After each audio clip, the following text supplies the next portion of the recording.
Hello నమస్తే. అమరావతికి చట్టబద్ధత వచ్చింది. అమరావతికి చట్టబద్ధత రావడం పట్ల హర్షం వ్యక్తమవుతోంది. అమరావతిని రాజధానిగా మార్చకుండా ఉంచుతారు లాంటి ఒక భరోసా ఈరోజు రాష్ట్రానికి దొరికింది. ఈరోజు రాజ్యసభలో దానిపైన బిల్లు ప్రవేశపెట్టబోతున్నారు. రాజ్యసభలో కూడా ఆమోదం లాంఛనప్రాయంగానే ఉండబోతోంది. అయితే అమరావతికి చట్టబద్ధత ఓకే. అమరావతిని మార్చకుండా కాపాడడం వరకు ఓకే. కానీ అమరావతిలో కన్‌స్ట్రక్షన్ కాస్ట్ గురించి జరుగుతున్న చర్చ పైన ప్రభుత్వం ఆన్సర్ చేయాల్సిన అవసరం ఉంది. దానిపైన మాత్రం ప్రభుత్వం ఎందుకో మౌనం పాటిస్తోంది.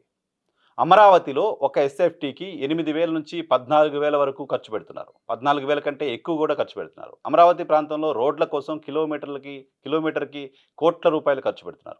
ఇవన్నీ రాజకీయ పార్టీలు ప్రభుత్వం పైన చేస్తున్న విమర్శలు కాదు. ఇవన్నీ కఠోర వాస్తవాలు. ప్రభుత్వం పిలిచిన టెండర్‌లు కనపడుతున్నాయి. అక్కడ టెండర్‌లు ఫైనల్ చేయడం కనపడుతుంది. పనులు జరుగుతున్న తీరు కనపడుతోంది. ఒక ఎస్ఎఫ్టీకి రూ. 14,000 ఖర్చు పెట్టాల్సిన పరిస్థితి ఉందా? ఒక ఎస్ఎఫ్టీకి రూ. 14,000 ఖర్చు పెట్టి రాజధానిని నిర్మించే పరిస్థితిలో ఆంధ్రప్రదేశ్ రాష్ట్రం ఉందా? అసలు 14,000 ఖర్చు ఎందుకవుతుంది? మొత్తం భారతదేశంలో యావరేజ్ తీసుకుంటే ఎస్ఎఫ్టీకి అయ్యే ఖర్చు రూ. 3,000, రూ. 3,500 లగ్జరీగా కడితే అవుతుంది. ముంబై లాంటి వాణిజ్య నగరంలో కూడా లగ్జరీ అపార్ట్మెంట్సో, లగ్జరీ కన్‌స్ట్రక్షన్స్ ఏమైనా చేసినప్పుడు రూ. 5,000 కంటే దాటదు ఎస్ఎఫ్టీ. ముంబై పైగా సముద్రం ఒడ్డున ఉండే నగరం. అది వాణిజ్య రాజధానిగా ఉంది. అక్కడ కాస్ట్ ఎక్కువగా ఉంటుంది. అటువంటి కాస్ట్ ఎక్కువగా ఉండే వాణిజ్య రాజధానిగా ఉండే ముంబై లాంటి నగరంలో లగ్జరీ బిల్డింగ్ కట్టాలంటే కూడా ఎస్ఎఫ్టీకి రూ. 5,000 కంటే ఎక్కువ కావట్లేదు. కానీ ఆంధ్రప్రదేశ్ రాజధాని అమరావతి నిర్మాణానికి మాత్రం ఎస్ఎఫ్టీకి రూ. 14,000 ఖర్చు పెట్టాల్సిన పరిస్థితి ఎందుకొస్తోంది? అమరావతి రాజధానిగా ఓకే. అది రైతుల సెంటిమెంటా, ప్రభుత్వం సెంటిమెంటా, రాష్ట్రం సెంటిమెంటా పక్కన పెడితే, ఆ సెంటిమెంట్‌ని అడ్డం పెట్టుకొని అక్కడ అవినీతికి పాల్పడుతున్నారు లాంటి ఒక ఇంప్రెషన్‌ని రాజకీయ పార్టీలు బయటకిస్తుంటే దానికి ఆన్సర్ చెప్పాల్సిన బాధ్యత ప్రభుత్వం పైన ఉంటుంది కదా! సాక్షాత్తు పార్లమెంట్‌లో వైసీపీ నేత ఎంపీ మిథున్ రెడ్డి రకరకాల ఎగ్జాంపుల్స్‌ని కోట్ చేశారు. ఢిల్లీ లాంటి చోట్ల ఢిల్లీలో ఎంపీలుండే క్వార్టర్స్‌కి నిర్మాణానికి రూ. 4,000 ఎస్ఎఫ్టీ ఖర్చవుతుంటే, రూ. 14,000 వరకు అమరావతిలో ఎందుకు ఖర్చు పెడుతున్నారు? అంతకంటే ఇంకా ఎక్కువగా అక్కడ చేయడానికి ఏముంది? ఎందుకంత ఖర్చు పెట్టాల్సొస్తుంది అనే విషయాన్ని రైజ్ చేస్తే, దానిపైన మౌనం పాటిస్తోంది ప్రభుత్వం. దానికి మేము ఆన్సర్ చెప్పమంటోంది ప్రభుత్వం. దానికి ఆన్సర్ చెప్పకపోతే ఎలా? ఆన్సర్ చేయాల్సిన అవసరం ఉంది కదా! ఈరోజు క్లారిటీ వచ్చింది అమరావతిని మార్చరు, అమరావతి రాజధాని అని. సో, అమరావతిలో జరుగుతున్న అవినీతికి సంబంధించి, అమరావతిలో జరుగుతున్న నిధుల దుర్వినియోగానికి సంబంధించి వస్తున్న విమర్శలపైన ప్రభుత్వం రెస్పాండ్ అవసరం ఉంది. దానిపైన మౌనంగా ఎందుకుంటున్నారు? అది మాకు పట్టని అంశంగా ఎందుకుంటున్నారు?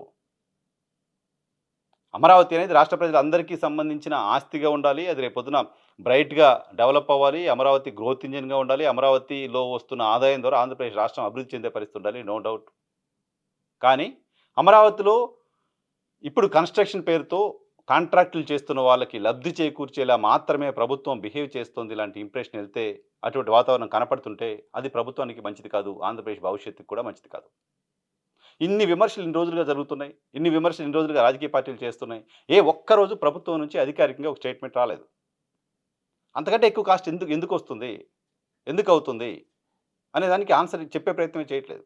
మిగతా అన్ని విషయాలపైన మాట్లాడుతున్నారు కానీ ఆ ఒక్క విషయం పైన మాత్రం నోరెత్తట్లేదు.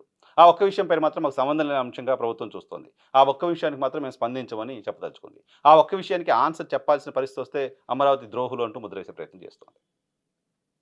ఒక్క అమరావతిలో మినహా ఆంధ్రప్రదేశ్ రాష్ట్రంలో ఇంకెక్కడైనా ఎస్ఎఫ్టీ కడితే రూ. 1,500, రూ. 2,000 ఖర్చవుతుంది. అంతకంటే ఎక్కువయ్యే పరిస్థితి లేదు. లేదు దానికి డబుల్ అవుతుందంటే 4,000 అవుతుంది. అంతకంటే ఎక్కువ పరిస్థితి లేదు. లేదు దానికి డబుల్ అవుతుందంటే ఇంకో 6,000, 7,000 అవుతుంది. దానికి అంతకంటే ఎక్కువయ్యే పరిస్థితి లేదు. కానీ అనూహ్యంగా ఈ స్థాయిలో పెరగడం అనేది రకరకాల అనుమానాలకు తావిస్తోంది. ఈ అనుమానాలకి ఇంకా బలం చేకూర్చేలా ప్రభుత్వం మౌనం కనపడుతోంది.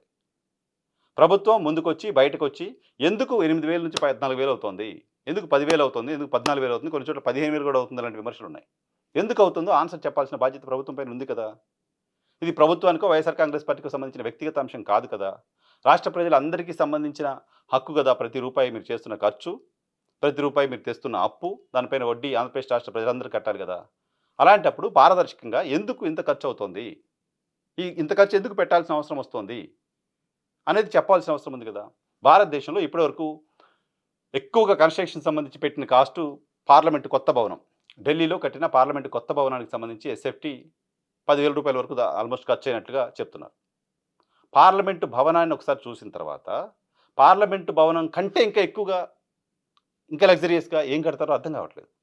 భారత పార్లమెంట్ కంటే భారత పార్లమెంట్ కంటే, భారత పార్లమెంట్‌కి పెడుతున్న ఖర్చు కంటే, ఇంకో రూ. 4,000 అడిషనల్‌గా అమరావతి ప్రాంతంలో నిర్మాణాలకి ఖర్చు పెట్టాల్సిన అవసరం ఎందుకొచ్చిందో ఆంధ్రప్రదేశ్ రాష్ట్ర ప్రజలకి ప్రభుత్వం సమాధానం చెప్పాలి.